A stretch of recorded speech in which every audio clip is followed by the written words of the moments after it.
તો ગમે ત્યારે કામ આવે અને આ મળે નહીં બચે ક્યાં મળે ખરેખર કહું છું સદગુરુની દયા વિના સપને મળે નહીં સત્સંગ દયા હોય ગુરુદેવની તો આવે ભક્તિમાં રંગ ગુરુ મહારાજ જે લાલજી મહારાજ ઝેણોદ વાળાની વાત કરતા હતા એમાં જરાક આગળ બોલવી એમને જ્યારે લગ્ની લાગી હતી કે ભગવાનને ઓળખવા છે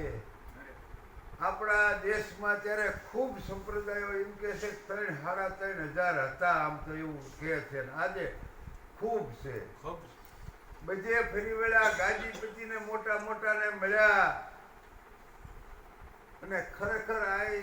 ભણેલા છે એમના માટે જરાક કહી દઉં એ ભણેલા ઓળખે સ્વામી વિવેકાનંદને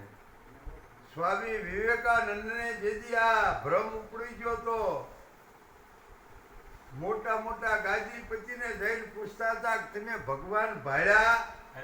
આદરું પૂછવાનું પાણી કે નથી પીવું શા કે નથી પીવું ખાવાનું તો ખાવું નથી તમે ભગવાન ભાળ્યા આટલું પૂછે 1 મિનિટ આમાં ઉભા રહે અને તરત પાછા વળતા કે નથી ભાળેલો ઓલા હાક ના બોલે ઘણા પાછા હોત વિયા જાય મારો કહેવાનો અર્થ કે આટલી જેને વેદના અને જાણવાની જિજ્ઞાસા જેને હોય એને આ નક્કી થાય એમ છે જરાક કહી દઉં અમારા ઘરે જૂના મકાન છે ને ત્યાં 2 ઘર છે એક વસી ગણે ભગવાનનો ફોટો છે અને ત્યાં લાડવાનો તારણો નાનો એવો શીતળમાં અને એના પડખે ઉંદરડું છે એ આમ બધું એવો ટાઇલ્સનો આખો ફોટો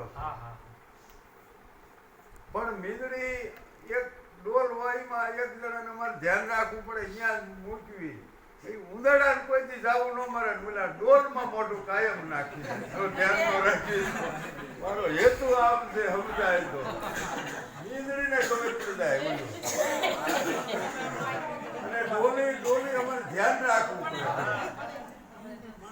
ખરેખર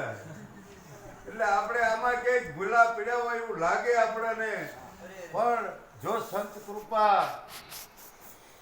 બીનું સત્સંગ વિવેક નો હોય રામ કૃપા બીનું સુલભ નો હોય સંત બડા પરમારથી જાકા શીતળ અંગ તખત બુજાવે ઓર કી દે દે અપના રંગ આ સંતની ભાવના હોય છે મા બાપને જેમ સંતાન ઉપર પ્રેમ હોય એટલો જ ખરેખર સંતોને આ જગતના હરેક જીવ પ્રત્યે એને પછી નાચે ન હોય જાતે ન હોય નાનું ન હોય મોટું ન હોય એના મનમાં એ કાંઈ હોય નહીં જ્યારે આ સંતની કક્ષા આવે ત્યારે હો અને એ આવે ક્યારે